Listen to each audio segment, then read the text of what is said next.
The Ashanti warriors, a fierce and proud people, stood as an unyielding force against the British Empire's colonial ambitions in West Africa.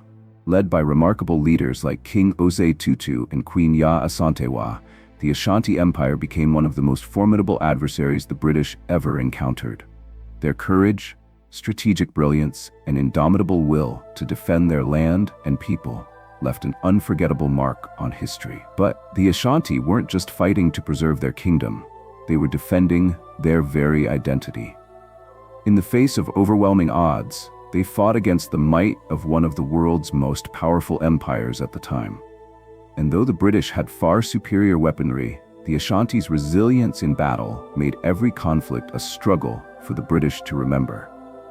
For nearly a century, the Ashanti Empire stood tall, refusing to bow down to the British forces, even as the world around them changed. What made their resistance so powerful, and how did they continue to fight despite the odds stacked against them? In this video, we will take you on a journey through the Ashanti Empire's rich history, from its rise under the visionary leadership of King Osei Tutu to the epic leadership of Queen Yaa Asantewaa during the War of the Golden Stool.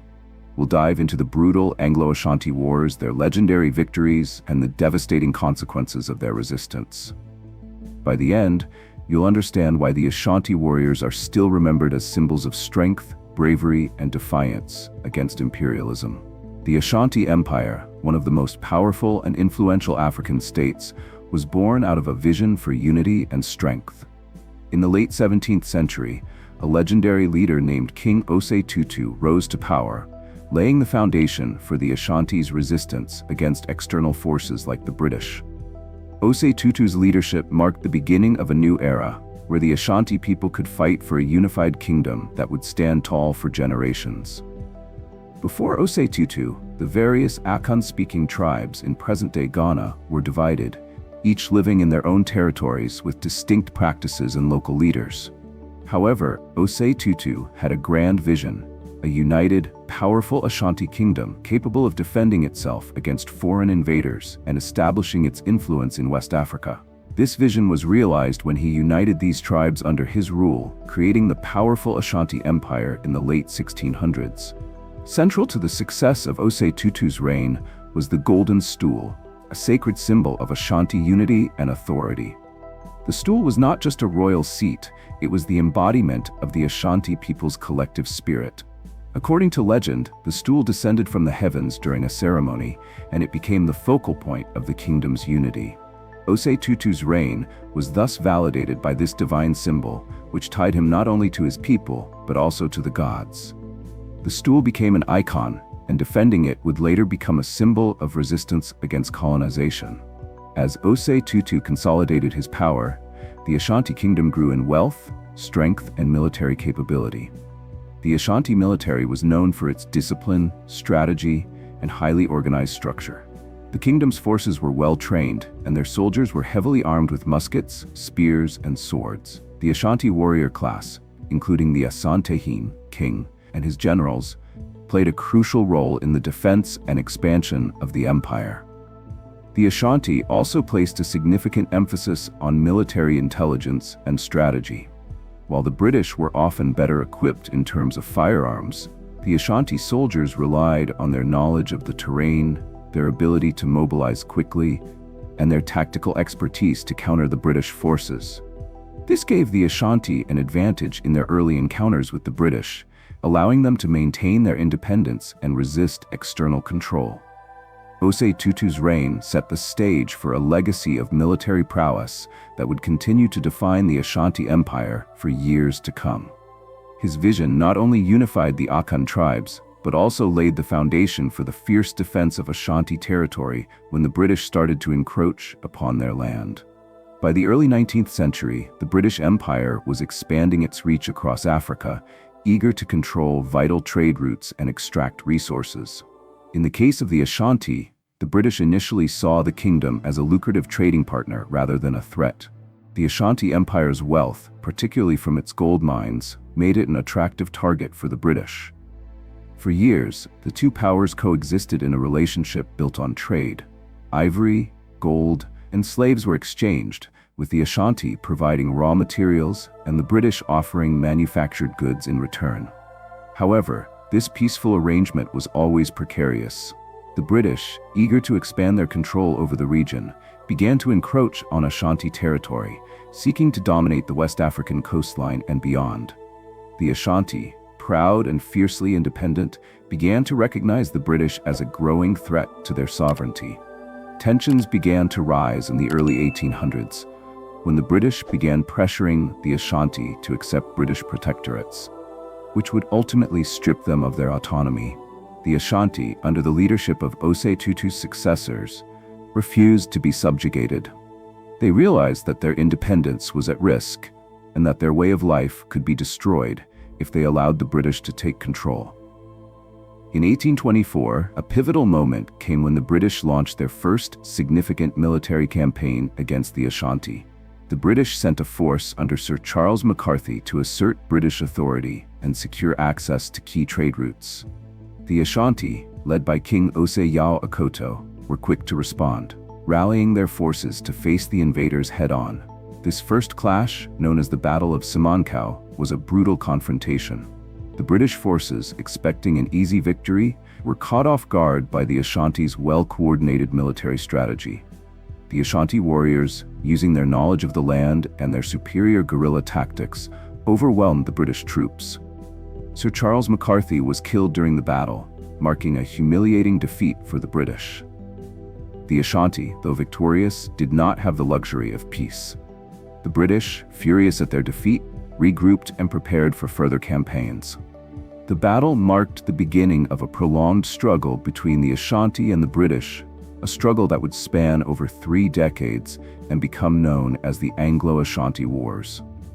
The British failure to subdue the Ashanti in this early encounter sent a powerful message. The Ashanti were not a people to be easily conquered.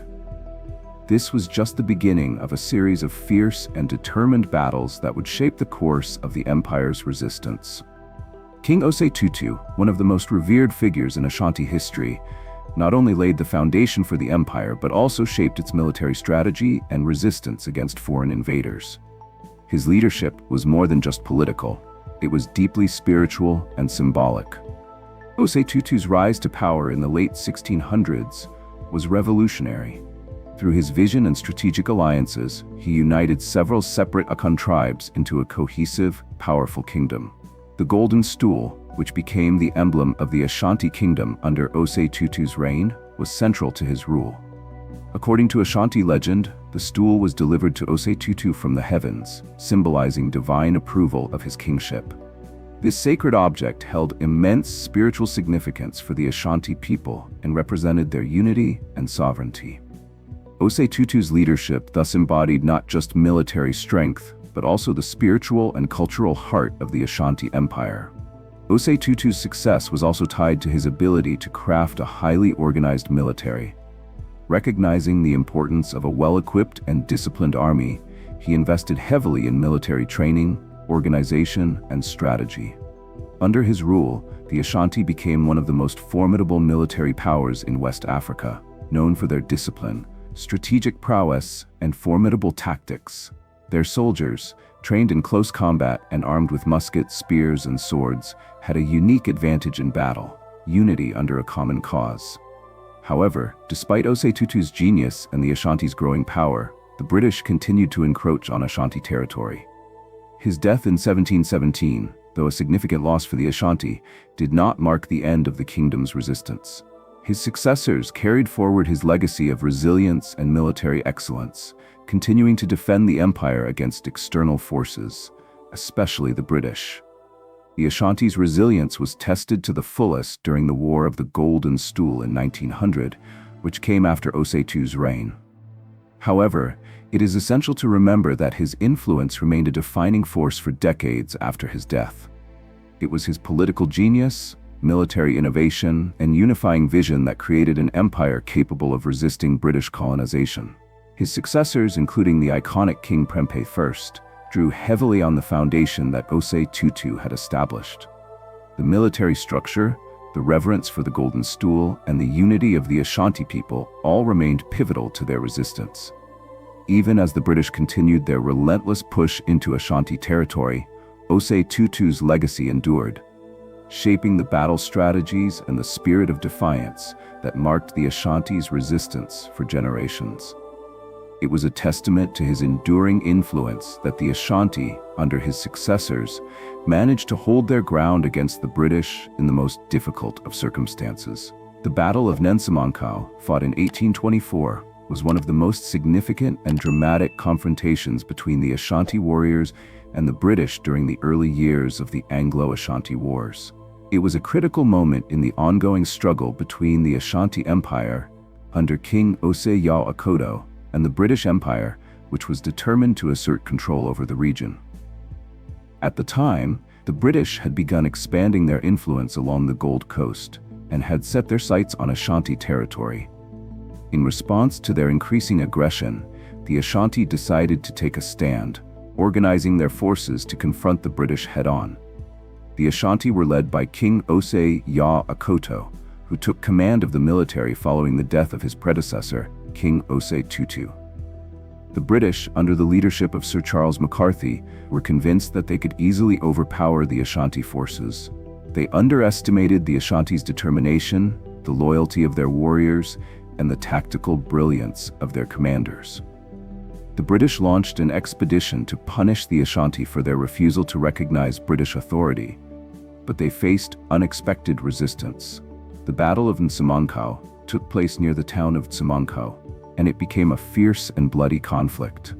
The British, despite their superior firearms and military training, were ambushed by the Ashanti, who used their superior knowledge of the terrain to their advantage. The Ashanti warriors fought with unmatched courage, employing guerrilla tactics and swift movements to encircle the British forces. In the chaos of the battle, Sir Charles McCarthy was killed, marking a major blow to British morale and leadership. The Ashanti's victory at Nsamankau sent shockwaves through the British military, proving that the Ashanti were not easily defeated and could match the might of the British Empire in combat. The consequences of the Battle of Nsamankau were significant. While the British were able to regroup and return with reinforcements, the Ashanti's victory at Nsamankau was a clear demonstration of their ability to withstand British military might. It was a victory not just on the battlefield, but also in terms of psychological warfare, as it shattered the myth of British invincibility in West Africa. For the Ashanti, Nsamankau became a symbol of their strength and resilience. The battle showed that even when faced with a well-armed and technologically superior opponent, the Ashanti warriors could hold their ground and continue to defend their land and sovereignty. The battle also marked a turning point, as it set the stage for further confrontations between the Ashanti and the British, with the Ashanti becoming more resolute in their fight against British encroachment. Among the most legendary figures in African history, Yaa Asantewaa stands out as a fierce and strategic leader who played a pivotal role in the Ashanti resistance against British colonial forces. Born around 1840, she was a daughter of a royal family, and her strength, courage, and intellect would eventually propel her to the forefront of the Ashanti struggle for sovereignty during one of the most critical periods in the empire's history. Yaa Asantewaa rose to prominence after the British began their aggressive campaign to take control of the Ashanti Empire, culminating in the War of the Golden Stool in 1900. The war was sparked by the British demand for the Golden Stool, a sacred symbol of the Ashanti kingdom and a divine representation of its unity.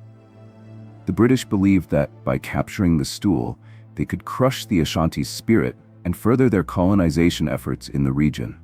In a moment of crisis, when the Ashanti leadership was weakened by the British threat and the capture of King Prempeh I, it was Yaa Asantewaa who stepped forward to take command. Though a woman in a deeply patriarchal society, Yaa Asantewaa's leadership was unquestioned, as she commanded both respect and loyalty from her people. Her rise to power was both a reflection of her courage and an indication of the dire circumstances the Ashanti faced. If they were to survive, they would need a leader who could inspire and unite them in the face of overwhelming odds. When the British threatened to desecrate the Golden Stool, Yaa Asantewaa famously declared that she would rather fight and die than allow the stool to be taken from the Ashanti people. Her words became a rallying cry, and she gathered an army of men and women to defend the stool and the Ashanti kingdom. Under her leadership, the Ashanti launched a fierce and determined defense of their sacred relic. Yaa Asantewaa's military genius was evident throughout the War of the Golden Stool. She led her forces in several strategic battles, employing clever tactics and guerrilla warfare to resist the better-armed British troops. Though the British had superior weapons, the Ashanti soldiers, inspired by Yaa Asantewaa's unwavering resolve, fought with unmatched bravery. Her leadership was instrumental in holding off the British forces for several months, as they attempted to capture the stool and crush the Ashanti resistance. Despite the eventual defeat of the Ashanti due to the overwhelming British forces and the capture of the Golden Stool, Yaa Asantewaa's legacy remained indomitable. After the fall of the Ashanti capital, she was captured and exiled to the Seychelles, where she spent the rest of her life. Yet, even in exile, she remained a symbol of the Ashanti spirit, a living testament to the unbreakable will of a people who fought fiercely for their sovereignty. Her story, as the queen who led her people against colonial forces, transcends time and place. Yaa Asantewaa is remembered not only for her leadership in battle, but also for the inspiration she continues to provide to generations of people who fight for freedom, justice, and the preservation of culture and identity in the face of oppression. Yaa Asantewaa's legacy is celebrated in both Ghana and across the African continent. She is a symbol of the power of women in leadership and resistance, and her name is synonymous with courage, strength, and defiance. The struggle between the Ashanti Empire and the British Empire was defined by a series of brutal and relentless conflicts, known as the Anglo-Ashanti Wars, which spanned from 1823 to 1900. These wars were a direct result of the British desire to expand their colonial influence over the Ashanti region and its valuable resources, especially gold. The Ashanti, on the other hand, were determined to preserve their sovereignty, culture, and autonomy, leading to some of the most remarkable and intense battles in African colonial history. The First Anglo-Ashanti War, which began in 1823, was prompted by British expansionist policies and their desire to dominate trade in the region. Under the leadership of Sir Charles McCarthy, the British attempted to secure their influence by demanding that the Ashanti submit to British authority. The Ashanti, under King Osei Tutu, refused to yield, and this refusal led to a military confrontation. The British, initially confident of victory due to their superior weaponry, were defeated at the Battle of Nensamankau in 1824, marking the first major setback for British forces in West Africa. Despite their defeat, the British were persistent and the Ashanti continued to face pressure from the British military. Over the next few decades, the Anglo-Ashanti Wars would see fluctuating fortunes. In the Second War, 1831 to 1834, the British suffered another defeat, but they gradually improved their military strategies and gained reinforcements, which allowed them to keep fighting despite repeated Ashanti victories. The Third Anglo-Ashanti War, fought in 1873 to 1874, was a particularly significant chapter in this long conflict. The British launched an invasion into the heart of the Ashanti Empire, aiming to finally crush the Ashanti's resistance. The British forces, led by Sir Garnet Wolseley, used a combination of military might and diplomacy to advance. In the end, they managed to sack the Ashanti capital, Kumasi, forcing the Ashanti to sign a peace treaty. However, the British were unable to truly break the spirit of the Ashanti, who had fought valiantly to protect their sacred lands and royal symbols. In the final confrontation, the War of the Golden Stool, 1900, the Ashanti warriors were again tested to their limits. The British had one ultimate objective: to capture the Golden Stool, the sacred symbol of Ashanti unity and kingship. This was the final humiliation the British sought to impose on the Ashanti people. But the Ashanti refused to give in. Despite overwhelming British forces, the Ashanti fought courageously under the leadership of Yaa Asantewaa, who led her people in a desperate yet determined defense. Although the Ashanti ultimately lost the war due to the overwhelming force of the British and the loss of the Golden Stool, the Anglo-Ashanti Wars were far from a straightforward conquest. The Ashanti's resilience, courage, and tactical brilliance repeatedly delayed the British colonial ambitions and inflicted heavy losses on the British forces. The wars were a constant reminder to the British that colonizing the Ashanti was no easy feat. The Anglo-Ashanti Wars also became a symbol of African resistance against imperialism. The Ashanti fought not just for their land, but for their identity, their culture, and their sacred traditions.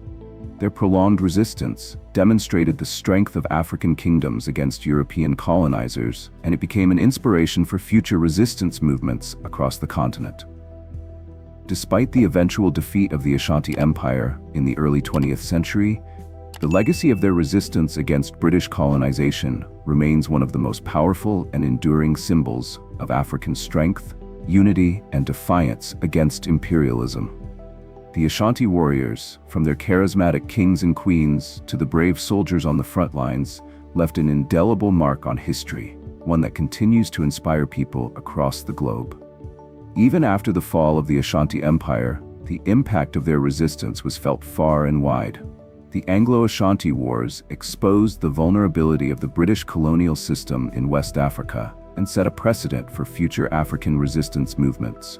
The Ashanti, with their strategic brilliance, courage, and commitment to defending their land and sovereignty, demonstrated that African kingdoms were not easily subjugated.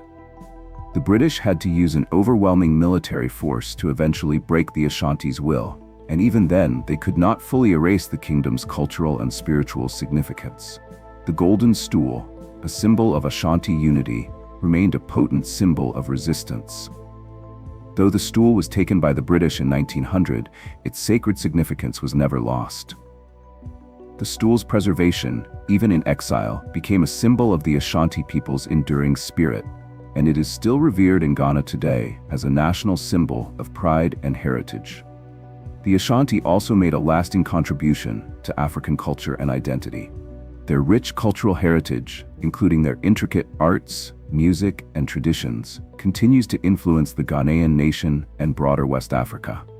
The Ashanti's military strategies, including their use of well-trained warriors, their intricate political structures, and their sense of unity, have left a legacy of strength that persists in the hearts of many African peoples. Furthermore, the courage and leadership of figures like Yaa Asantewaa have become a powerful symbol of female empowerment in African history.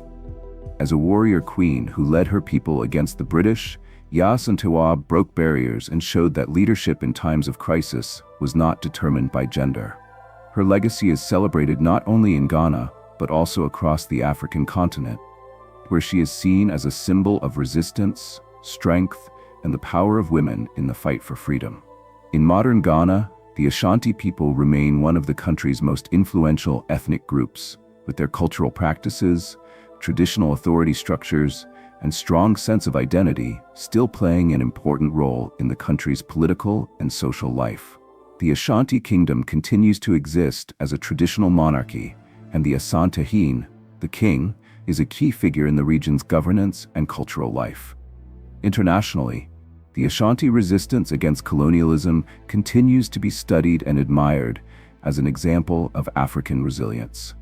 The Ashanti's refusal to bow to colonial rule, their dedication to defending their land, and their ability to resist for so long against a European superpower have inspired countless movements for independence across the African continent and beyond. The Ashanti Empire's fight against British colonization stands as one of the most heroic and inspiring chapters in the history of African resistance. From the rise of King Osei Tutu and the formation of the Ashanti Kingdom to the fierce leadership of Yaa Asantewaa in the War of the Golden Stool, the Ashanti warriors showed unwavering determination to defend their sovereignty, culture, and way of life. Despite facing a colonial power with far superior weaponry, the Ashanti demonstrated the power of unity, strategy, and resilience. Their military ingenuity, combined with their profound connection to their traditions and sacred symbols like the Golden Stool, gave them the strength to resist for nearly a century. Even though they eventually succumbed to British military might, the Ashanti's defiance left an enduring legacy that continues to inspire people today. The leadership of figures like Osei Tutu and Yaa Asantewaa transcends time, reminding us of the importance of defending our identity, culture, and independence. The Ashanti proved that even in the face of overwhelming odds, a people united in purpose and resolve can stand tall against the forces of colonization. Today, the Ashanti people's legacy is alive and well in modern Ghana, where their culture and traditions continue to shape the nation. Their story is a reminder that the fight for freedom is never easy, but it is always worth fighting for. If you're inspired by the Ashanti warriors' incredible resistance and their lasting impact on history, don't forget to like, comment, and subscribe for more stories of bravery, resilience, and the untold histories that shaped the world.